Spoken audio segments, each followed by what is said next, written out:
Ocean Avenue was a quiet street in the unassuming town of Amityville, where tidy houses lined the pavement like sentinels. The air smelled faintly of brine from the nearby bay, and the sound of children playing often drifted lazily across the neighborhood. It was the kind of place where every door had a welcome mat and every neighbor knew your name. And yet, at number 112, Ocean Avenue, the welcome mat had long since been removed. The Dutch colonial house, with its distinctive gambrel roof and eye-like windows, stood apart, not in grandeur, but in a way that seemed unsettlingly deliberate. Its manicured lawn and freshly painted shutters were an affront to the whispers that swirled about it, the stories that seeped through the cracks of Amityville's polite facade. For nearly a year after the dreadful events of November 1974, the house remained unoccupied, as though the very air inside it had turned stale and repellent. Then came the Lutz family, George, Kathy, and their 3 children, eager to begin anew in the home they'd purchased for a price too good to be true. They arrived on a cold December afternoon, their laughter ringing out as they carried boxes up the narrow driveway. The house seemed almost eager to greet them, its windows glinting in the weak winter sunlight. But as dusk settled and the shadows grew long, an odd stillness descended upon the house. George noticed it first, a peculiar quiet, as though the walls themselves were holding their breath. It wasn't silence, exactly, there was a faint hum, a low vibration he couldn't place. He dismissed it as the settling of an old house, though a prickle of unease lingered at the back of his mind. That night, as the family unpacked, Kathy called out from the kitchen. "George, does it smell strange in here to you?" He joined her by the sink, where a faint, acrid odor hung in the air. It wasn't overpowering, but it was unpleasant, like a match struck and forgotten. George checked the gas line, the trash, the drains, nothing seemed amiss. "Probably just the old plumbing," he said, though he wasn't entirely convinced. The children, meanwhile, explored the upstairs bedrooms, their laughter echoing faintly. Missy, the youngest, was particularly taken with the small room overlooking the backyard. She declared it her favorite and began arranging her dolls on the windowsill. Later, when Kathy tucked her into bed, Missy whispered, "I like the lady who lives in the window." Kathy chuckled, brushing it off as a child's fanciful imagination. But George found himself lying awake long after midnight, staring at the ceiling. He couldn't shake the feeling that something in the house was watching him. Not a presence, exactly, more like the house itself, an unseen current running beneath the surface. He told himself it was the stress of the move, the fatigue of a long day, but the shadows in the room seemed unnaturally thick. When he finally drifted off, his dreams were fragmented, filled with muffled voices he couldn't quite hear. The next morning, he woke to find the windows in the living room wide open, letting in a biting chill. He frowned, certain he'd locked them before bed. As he reached to close them, he noticed a single black fly buzzing against the glass, its wings beating frantically. He swatted it away and shut the window, but the unease from the night before clung to him like a second skin. George told no one about the windows or the fly. He didn't mention the strange hum he'd heard again while shaving, or the way the air in the house seemed oddly dense, as if filled with something unseen. He didn't want to alarm Kathy or the children, or worse, confirm the whispers he'd overheard when they'd first moved in. But the house knew. It always knew. The days in the house seemed normal enough at first. The Lutz family settled into their routines, unpacking boxes, rearranging furniture, and decorating for the holidays. Kathy insisted on filling the house with warmth, candles in the windows, garlands draped along the banister, the scent of cinnamon wafting from the kitchen. And yet, the warmth never quite took. The house, for all its charm, seemed to resist their efforts, as though it preferred to remain cold. George spent most of his time in the basement, tinkering with the boiler, which seemed to lose heat no matter how often he adjusted it. The basement itself unnerved him, a low-ceilinged, dimly lit space where the air felt heavy, almost damp. There was a strange patch of discoloration on one wall, faintly reddish-brown, that no amount of scrubbing could remove. And the smell, it was faint, but persistent, like wet earth mixed with something sour. On the third night, Kathy woke with a start. The room was frigid, her breath visible in the moonlight filtering through the curtains. She turned to wake George but stopped short. He was sitting up in bed, his back to her, staring at the corner of the room. "George," she whispered, her voice trembling. He didn't respond. His shoulders were rigid, his head slightly tilted as though listening to something she couldn't hear. She reached out to touch him, and he flinched violently, turning to her with wide, bloodshot eyes. "What's wrong?" she asked, her voice barely audible. He shook his head, running a hand through his disheveled hair. "Nothing. Just a bad dream." But Kathy wasn't convinced. The look in his eyes wasn't the grogginess of someone shaken from sleep, it was fear, raw and unfiltered. The next morning, George was pale and irritable, snapping at the children over breakfast. He spent the day chopping wood in the backyard, the rhythmic thud of the axe echoing through the neighborhood. Kathy tried to talk to him, but he brushed her off, muttering something about needing to keep busy. Inside, the house seemed to close in around her. The cheerful decorations now felt out of place, almost mocking. Strange things began to happen, small at first, easy to dismiss. The kitchen clock stopped at exactly 3:15 every night, no matter how many times they reset it. The family dog, Harry, refused to go near the basement stairs, growling low in his throat whenever someone approached. Missy began talking to her imaginary friend more frequently, her conversations punctuated by unsettling pauses, as though she were listening to someone else speak. One afternoon, Kathy found her youngest in the sewing room, sitting cross-legged on the floor, cradling a porcelain doll.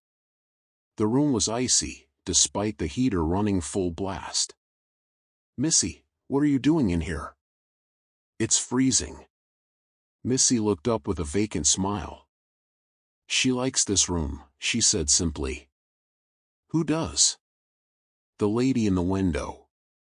Kathy felt a chill crawl up her spine. She glanced toward the window, half expecting to see a face peering back at her. But there was nothing, only the skeletal branches of the oak tree outside.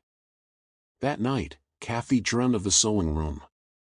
In her dream, the walls were covered in thick, black mold, pulsing as though alive. The air was suffocating, heavy with a sickly sweet odor that clung to her skin. She heard whispers, faint and indistinct, growing louder as she approached the window.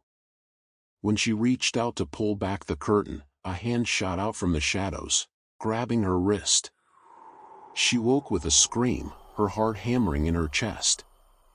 George barely stirred beside her. He'd been sleeping more and more, his skin taking on a sallow hue, his once clear eyes now shadowed and hollow. He seemed to drift through the days in a fog, unshaven and detached. Kathy began to dread the nights, when the house grew impossibly quiet. It was a silence that wasn't peaceful but oppressive, as though the house itself were waiting for something. The walls seemed to hum faintly, a sound just below the threshold of hearing that set her teeth on edge. On the seventh night, as Kathy lay awake, she heard footsteps creaking in the hallway. She sat up, straining to listen. The steps were slow and deliberate, moving closer to the bedroom door. She nudged George, but he didn't stir. The doorknob rattled, and Kathy's breath caught in her throat. She stared, frozen, as the door inched open. The hallway beyond was pitch black, the faint outline of the banister barely visible.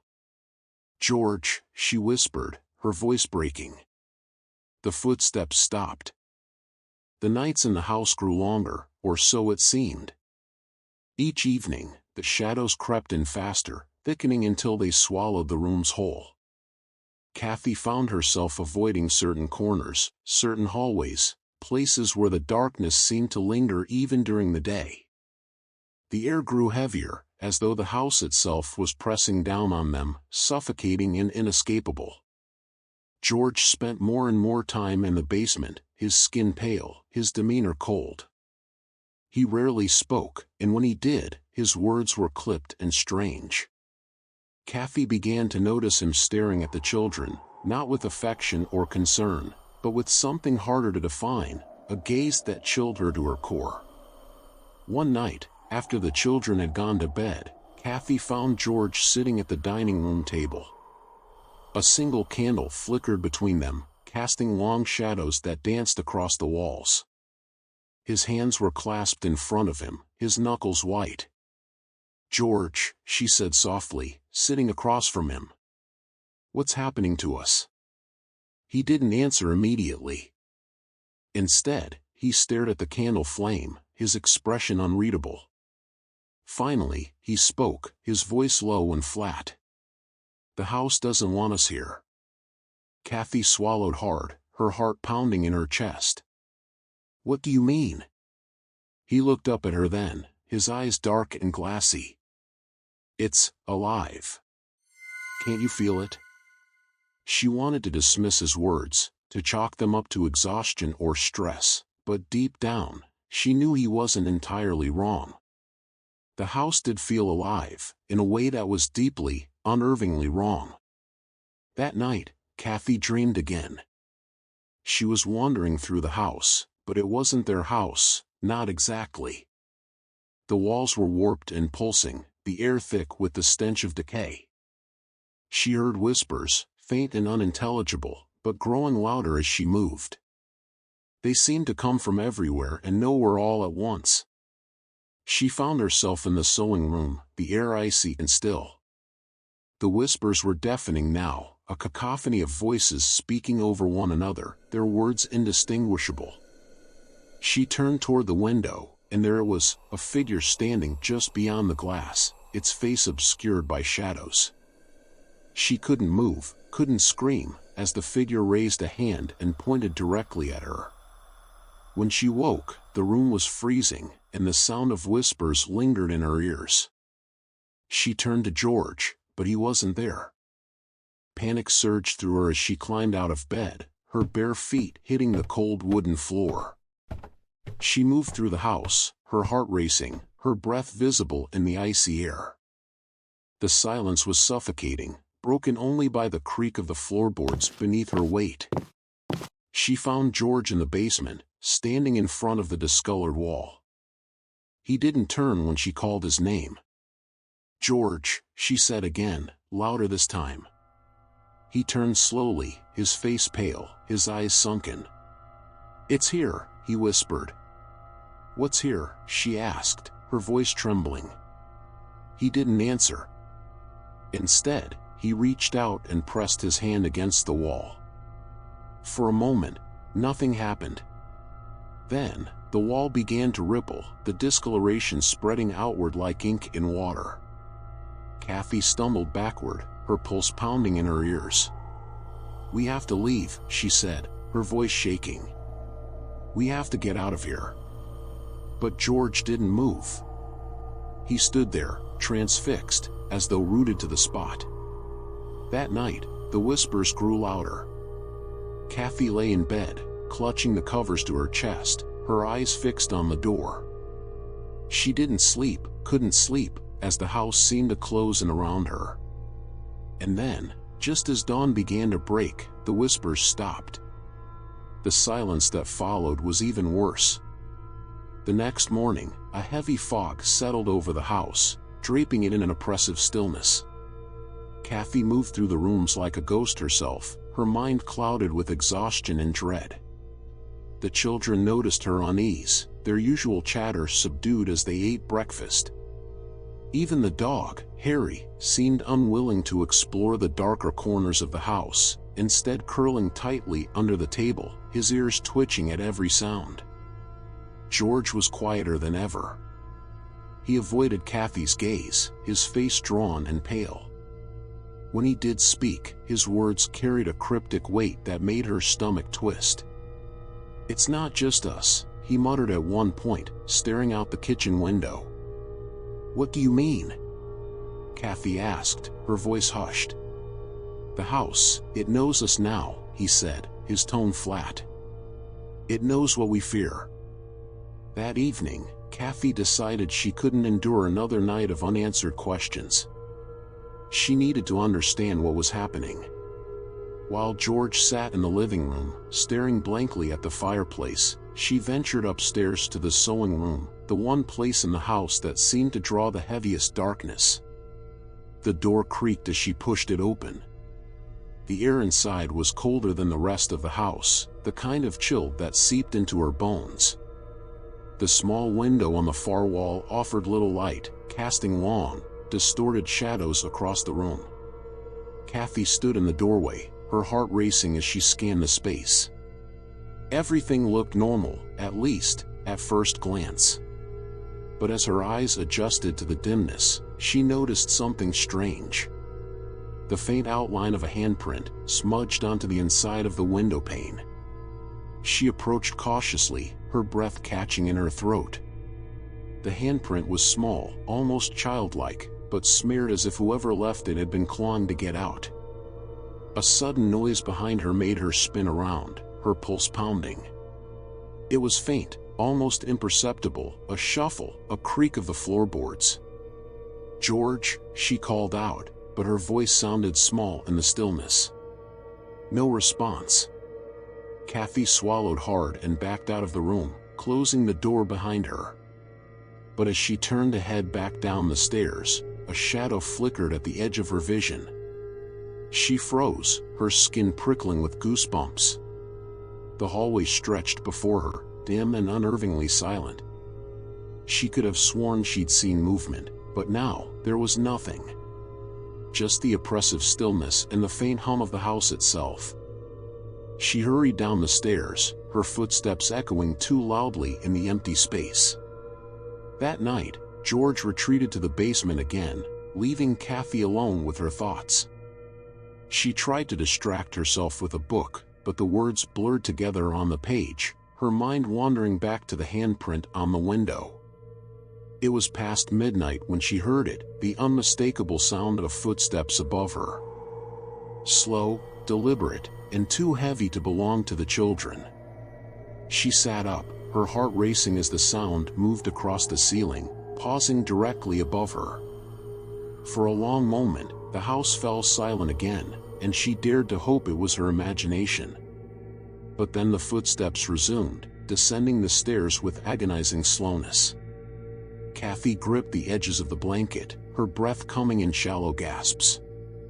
The footsteps stopped just outside the living room. "George," she called out, her voice trembling. No answer. The silence stretched on, unbearable. Then, the door to the basement creaked open. Kathy held her breath as she listened, waiting for George to emerge. But it wasn't George. The door swung wider, revealing only darkness. And within that darkness, something shifted, something that wasn't entirely human. Kathy's scream caught in her throat as the figure stepped forward, its shape obscured, its presence radiating an unbearable wrongness. She scrambled backward, knocking over a lamp, the crash startling her enough to break her paralysis. And then it was gone. The silence that followed was absolute, the kind that made her question whether she'd seen anything at all. When George returned from the basement, he found her sitting on the floor, trembling and pale. He didn't ask what had happened. Instead, he simply said, "It's starting." The following day brought no reprieve. The house seemed to hum with a restless energy, as though it were alive and aware of their growing terror. Kathy could feel its presence everywhere, in the creak of the stairs, the faint rustle of unseen movement, and the oppressive weight of the air. The children, once cheerful and full of life, were now subdued. Danny, the oldest, refused to go upstairs alone. Missy, their youngest, had taken to speaking to someone only she could see. "Who are you talking to, sweetheart?" Kathy asked one afternoon, her voice trembling despite her best efforts to sound calm. Missy looked up from her spot by the window, where she'd been cradling her doll. "Jody," she said matter-of-factly. Kathy's stomach dropped. "Who's Jody?" Missy tilted her head, as though confused by the question. "He lives here. He likes my room." Kathy forced a smile, her hands trembling as she smoothed Missy's hair. "That's nice, darling," she said, though her heart was pounding in her chest. That night, the house seemed to tighten its grip on them. The air grew colder, and an unnatural stillness settled over everything. Kathy could hear faint whispers, just on the edge of her perception, as though the house were trying to speak to her. George was worse than ever. He barely ate, his eyes hollow and unfocused. He spent hours sitting in the living room, staring at the fireplace as though it held answers to questions only he could hear. "I'm starting to understand," he murmured late that night as Kathy tried to coax him to bed. "Understand what?" she asked, her voice shaking. He turned to her, his face shadowed and unreadable. "The house. It's not just a place. It's a force. It sees us. It knows us." Kathy shivered, unable to meet his gaze. "George, you're scaring me." "You should be scared," he said, his voice barely above a whisper. Unable to sleep, Kathy wandered through the house, her steps echoing in the dark. She avoided the sewing room entirely, but even in the other rooms, she couldn't shake the feeling of being watched. In the kitchen, she found the crucifix that had once hung on the wall lying on the floor, the nails bent as though it had been torn down with unnatural force. The whispers grew louder as the night stretched on, a chorus of faint, disjointed voices that seemed to come from within the walls themselves.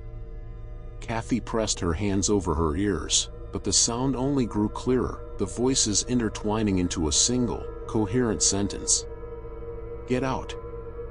Her breath caught, and she stumbled backward, her pulse hammering in her ears. She turned to flee, but the kitchen door slammed shut before she could reach it. A cold wind whipped through the room, carrying with it the faint scent of decay. Kathy's heart raced as the lights flickered, plunging her into darkness.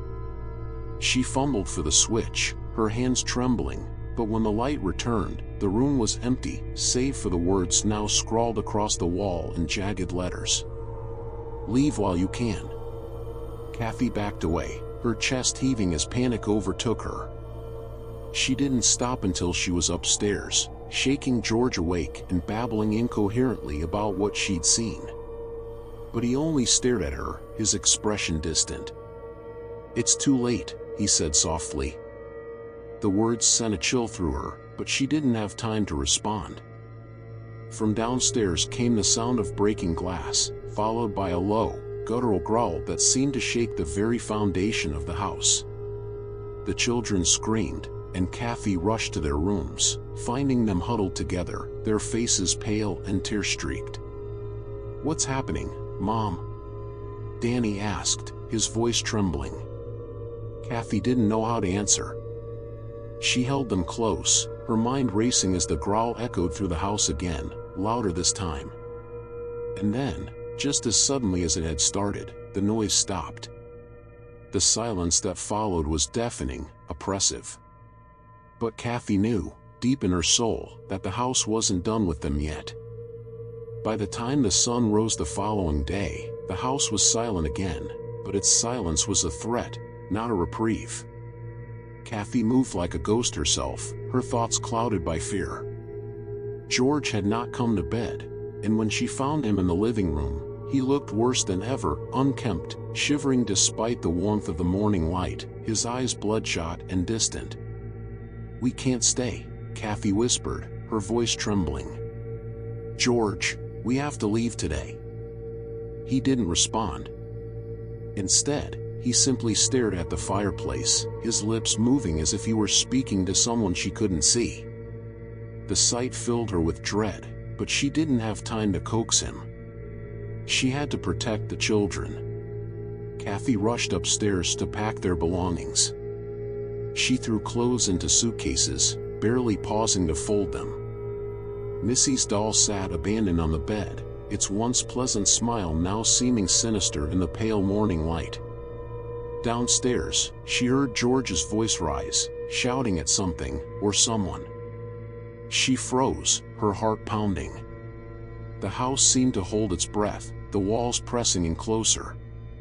Then came a sudden, deafening crash, followed by silence. Kathy ran down the stairs, calling George's name. She found him standing by the fireplace, his back to her, his shoulders rigid. The room smelled of smoke and something fouler, something that made her stomach turn. "George?" she asked hesitantly, taking a cautious step forward. He turned slowly, his face a mask of confusion and terror. "It won't let us go," he whispered, his voice breaking.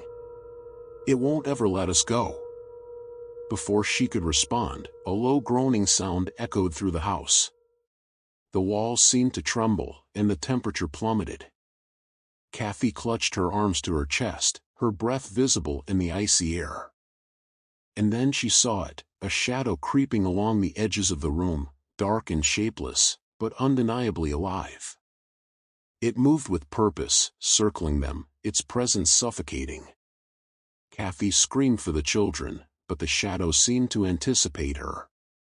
It surged up the stairs, its tendrils slipping under doors and through the cracks in the floorboards. The children's cries echoed through the house, frantic and terrified. Kathy bolted up the stairs, George following close behind, his footsteps heavy and uneven. She reached the children's rooms, throwing open the doors to find them huddled together, their eyes wide with fear. "It's here," Danny whispered, his voice barely audible. Kathy grabbed them, pulling them into her arms. "We're leaving," she said firmly, though her voice shook. "Right now." But the house had other plans. As they descended the stairs, the front door slammed shut with a force that shook the floor. The windows rattled, their frames bending as though under immense pressure. "It's not real," Kathy whispered, trying to convince herself as much as the children. "It's just the house playing tricks on us." George, however, seemed transfixed. He stopped at the bottom of the stairs, staring at the shadow as it coiled around the fireplace. "It wants something," he said, his voice hollow. Kathy grabbed his arm, desperation in her eyes. "George, we have to go." But he didn't move. "It's me," he said, his voice barely audible. "It's always been me." Before Kathy could stop him, George stepped forward, into the shadow. It enveloped him instantly, pulling him toward the fireplace. Kathy screamed, reaching for him, but an invisible force pushed her back. The children clung to her, sobbing as the shadow grew larger, darker, until it consumed the entire room. And then, just as suddenly as it had appeared, it was gone. The house was silent once more. George was nowhere to be found. Kathy didn't wait. She grabbed the children and ran, forcing the front door open with a strength she didn't know she had. They spilled out into the cold morning air, gasping and shaking, the house looming behind them like a malevolent giant. As they drove away, Kathy glanced in the rearview mirror.